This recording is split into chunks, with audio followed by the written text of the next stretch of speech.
O que iremos tratar aqui está fundamentado na Bíblia Sagrada em Romanos capítulo 3, versículo 23 ao 26.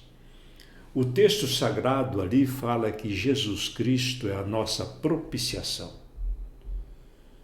Quando nós olhamos para os acontecimentos do passado, dois grandes acontecimentos ocorridos no passado, eles se projetaram e se projetarão até a eternidade.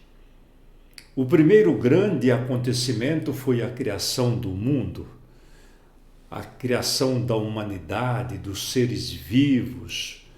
Foi algo maravilhoso a criação de Deus relatada na Bíblia Sagrada. A linguagem humana, ela não consegue descrever a beleza do ato criador do nosso Deus. Contudo, entra o pecado e a destruição. O segundo grande acontecimento é o nascimento, vida e morte de nosso Senhor Jesus Cristo. Tão importante quanto a criação do mundo e da humanidade.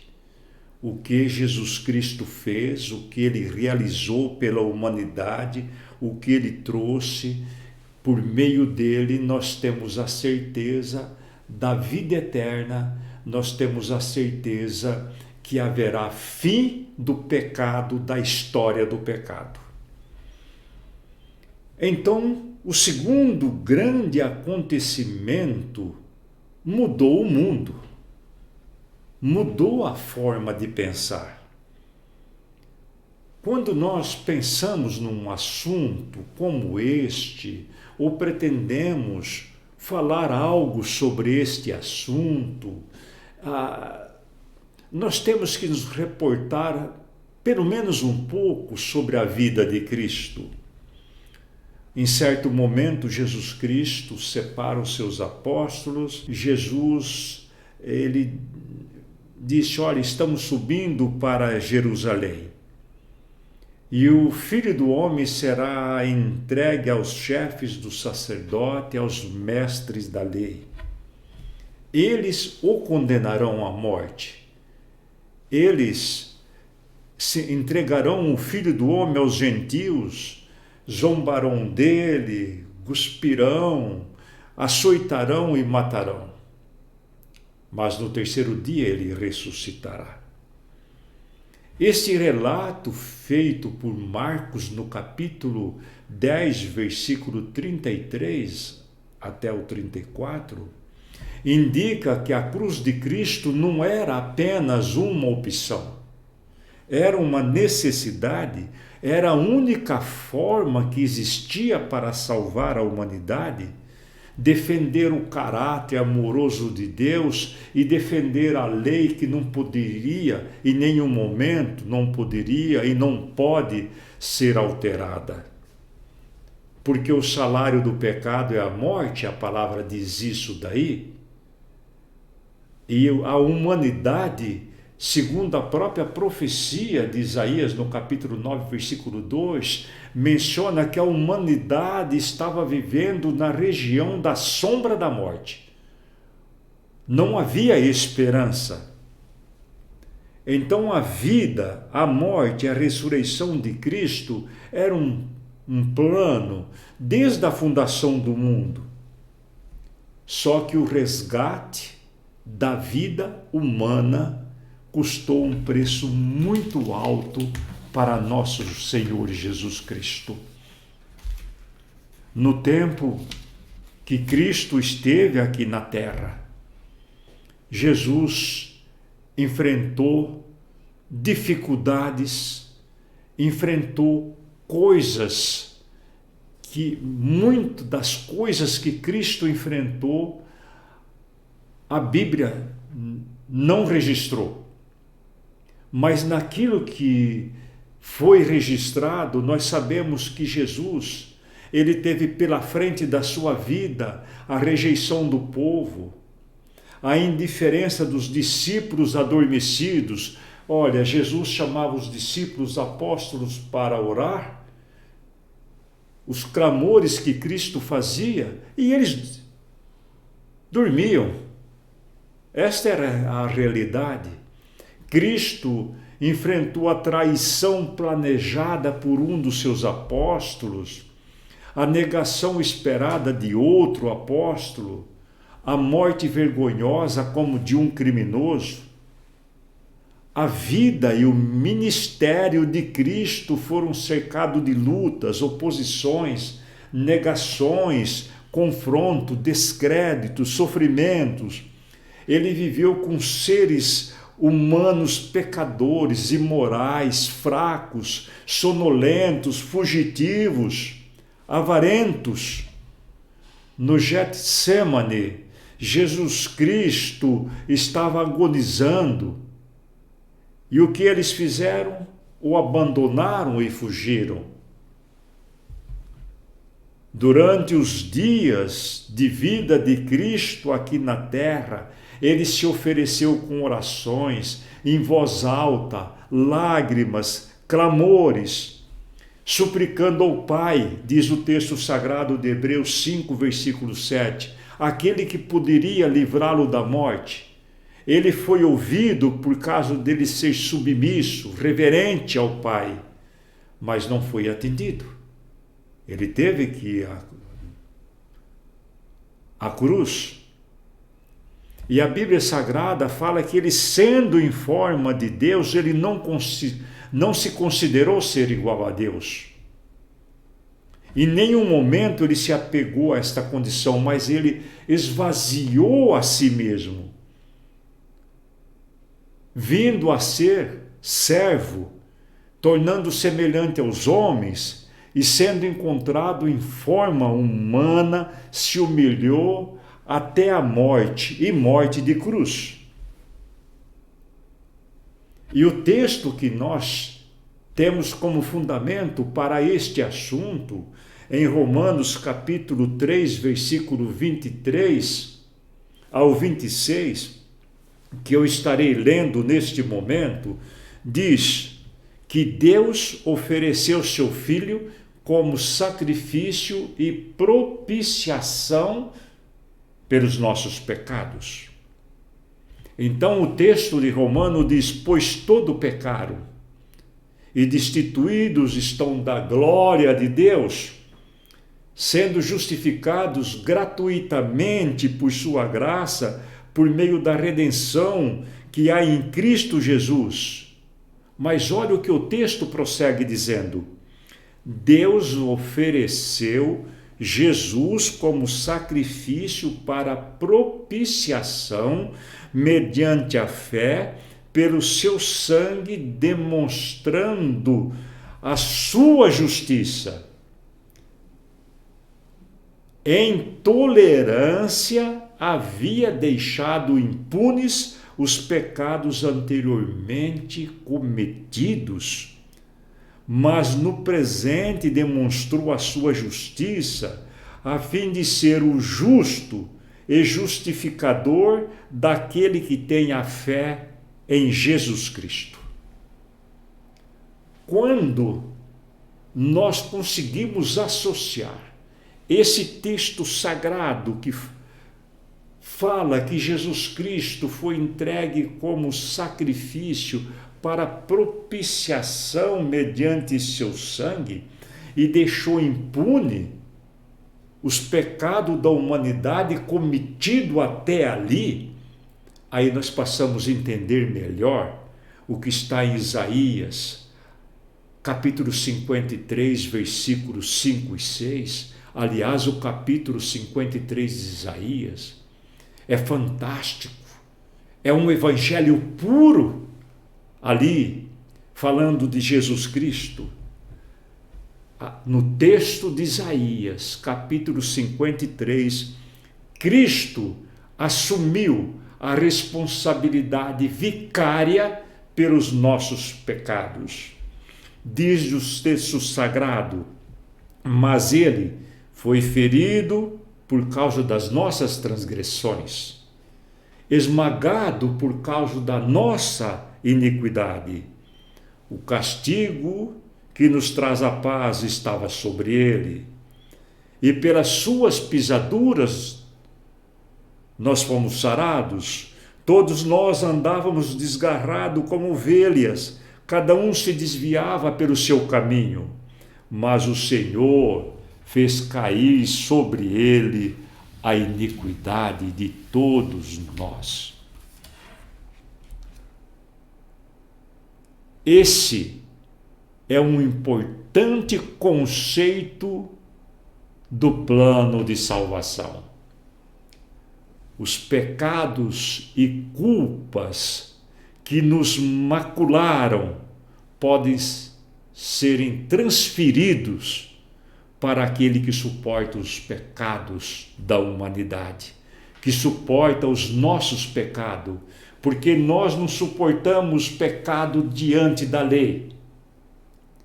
Se depender exclusivamente de nós, nós somos pecadores fracos, frágeis, como os próprios apóstolos que seguiam Jesus Cristo. Nós não suportamos o peso do pecado da nossa própria transgressão, mas Jesus recebeu os pecados sobre ele.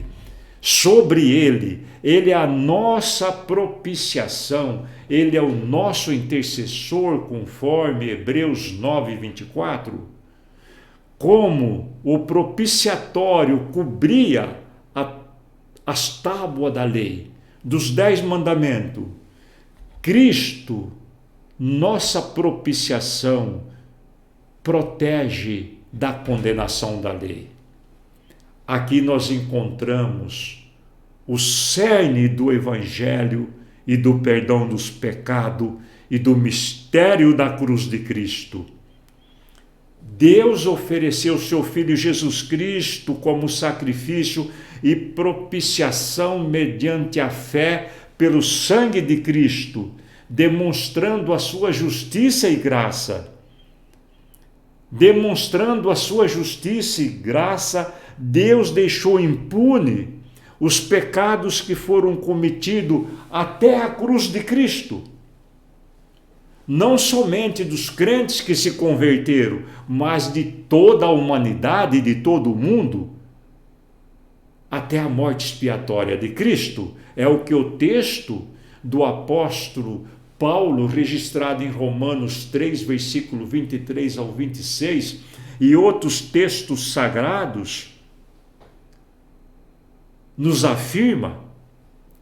Por meio da crucificação de Cristo e da pregação do Evangelho, Deus exibiu o Senhor Jesus Cristo ante os olhos de todos os homens, em contraste com a Arca da Aliança, que ficava escondida por detrás de pesadas cortinas. Como Deus ofereceu como sacrifício para a propiciação mediante a fé pelo sangue de Cristo, demonstrando a sua justiça em tolerância a todos os pecados que haviam sido cometidos, pensando ali no ato que era feito o sacrifício no templo, aonde estava a arca do concerto, a arca da aliança, o propiciatório. Uma vez por ano o sumo sacerdote entrava no lugar santíssimo para aspergir o sangue do sacrifício sobre o propiciatório. O propiciatório era a tampa, uma chapa de ouro que ficava sobre o compartimento onde estava a lei guardada. Naquele dia que o sacerdote entrava ali uma vez por ano, o homem tinha acesso a Deus mediante o sacerdote, mediante o sumo sacerdote. Assim como o propiciatório cobria as tábuas da lei, Cristo, como nossa propiciação, está sobre a lei, vindicando-a como santa, justa e boa, e vindicando e reivindicando a nossa obediência e santidade. Assim como o sumo sacerdote aspergia o sangue sobre o propiciatório, Jesus Cristo, nossa propiciação, se apresenta por meio do seu sangue que foi derramado, com a mais elevada expressão de amor pela humanidade. E por meio dele, nós temos livre acesso ao Pai Celestial mediante a ação do Espírito Santo. Por isso, em Hebreus 19, aliás, em Hebreus capítulo 10, versículo 19, diz: portanto, irmãos, temos plena confiança, ousadia, para entrar no Santo dos Santos, para entrar no lugar santíssimo, pelo sangue de nosso Senhor Jesus Cristo. O sumo sacerdote entrava no Santo dos Santos uma vez por ano. Agora, pelo sangue de Cristo, nós temos livre acesso, por meio de Cristo, ao santuário celestial. Este é o mistério da cruz que o apóstolo Paulo falava, que ele pregava, ensinava, quando ele foi para a igreja de Coríntio. Aliás, quando ele escreveu para a igreja de Coríntio, ele disse: pois decidi nada saber entre vocês, a não ser Jesus Cristo e este crucificado. O mistério que esteve oculto durante séculos e gerações, o qual Deus pré-ordenou antes dos princípios da era, mas que agora foi manifestado aos santos e nos revelou o mistério da sua vontade. Pois Deus estava em Cristo, reconciliando consigo o mundo e não imputando aos homens as suas transgressões, e nos encarregou de fazer com que nós fôssemos reconciliados com Deus.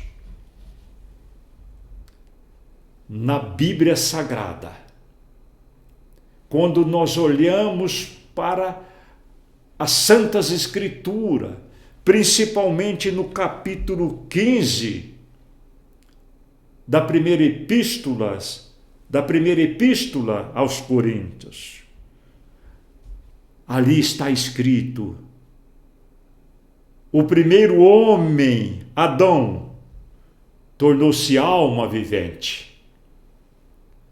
O último Adão, Jesus Cristo, espírito vivificante. Glória a Deus por isso. O primeiro homem, sendo da terra, é terreno. O segundo homem é do céu. Assim como nós trouxemos a imagem do terreno, traremos a imagem do celestial.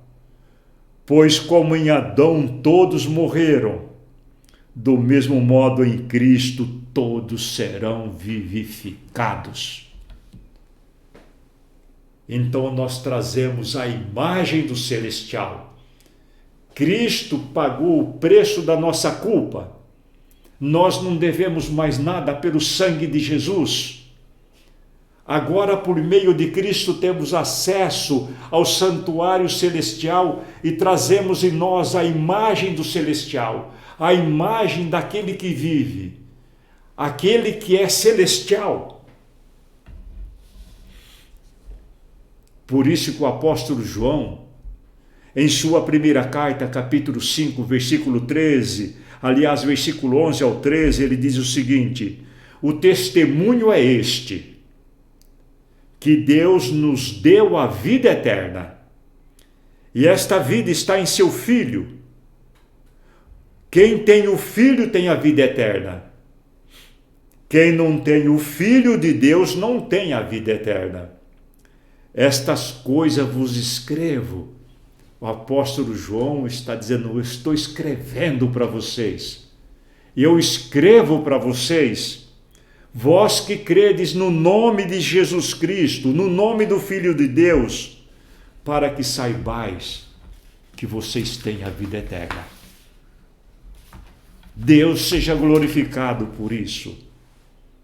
E eu concluo dizendo, segundo as palavras escritas aos Efésios, aos Colossenses, a intenção dessa graça, a intenção de tudo o que Cristo fez, a intenção do Evangelho é que agora, mediante a igreja, mediante você, mediante eu, mediante aqueles que estão em Jesus Cristo, que esta graça, esse Evangelho, as muitas formas da sabedoria de Deus, esse mistério revelado, essa palavra concluída, o plano de salvação glorificado, pronto, feito, realizado, consumado, que tudo isso seja conhecido das inteligências celestiais.